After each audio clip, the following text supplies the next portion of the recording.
Bismillahirrahmanirrahim. Bismillahi tawakkaltu 'alallah la haula wala quwata illa billahil aliyil azim. Ayeuna urang ngaos kana kitab Fathul Mu'in. Bismillahi ngawitan abdi ngaos kana kitab Fathul Mu'in kalawan nyebaca dengan Allah sifatna Allah Ar-Rahmani anu mapari nikmat ageng di dunia sareng di akhirat, sifatna Allah Ar-Rahimi anu mapari nikmat alit di akhirat wungkul.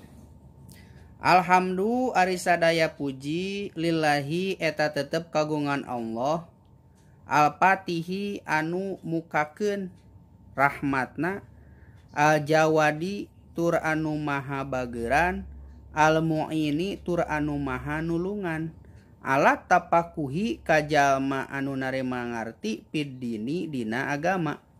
Man tegesna ka jalma ikhtaro anu geus milih Gusti Allah hu kaya si jalma minal ibadi tina pirang-pirang hambana Allah.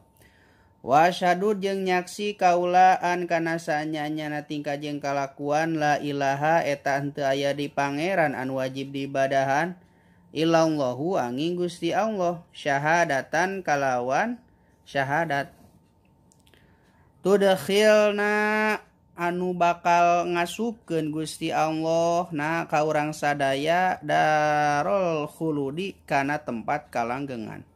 Wa syahadu jeung nyaksi kaula anna sayyidana kana yen sanyanyana dunungan urang sadaya Muhammadan tegasna Kangjeng Nabi Muhammad sallallahu alaihi wasallam abduhu eta hambana Allah wa rasuluhu jeung eta utusan Allah.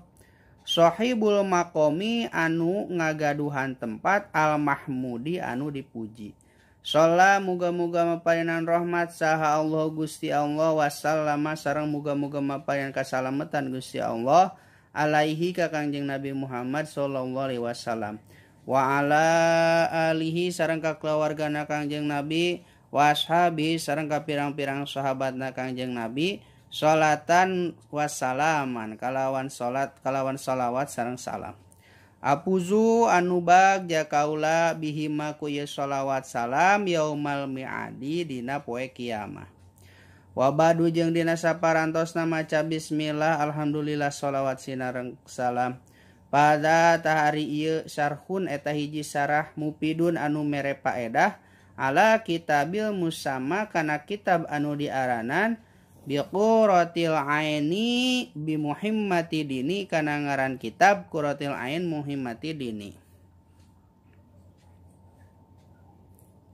Wa ana jeung ari kaula as'alu eta nyuhunkeun kaula Allah ka Gusti Allah al karima anu mulya amananna kana yen muga nganugrahkeun Gusti Allah ayya umma almanana anu seueur nganugrahkeunana ayya umma kana yen muga ngawalatraan naon al intifa'u ngalap mangpaatna bihi ayya umma kana yen muga ngawalatraan naon al intifa'u ngalap mangpaatna bihi ku sabab ieu sarah lil khosoti ka jalma anu pinter wal amati jeung jalma anu awam.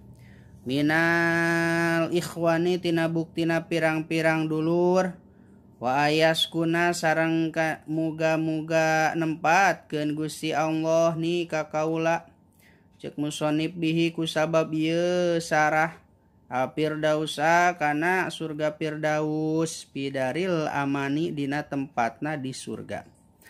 Innahu sanyanyana Gusti Allah akramu karimin eta anu pangbageur-bageuranana anu bageuran wa arhamur rahimin sareng anu pangasih-asihanana anu asihan.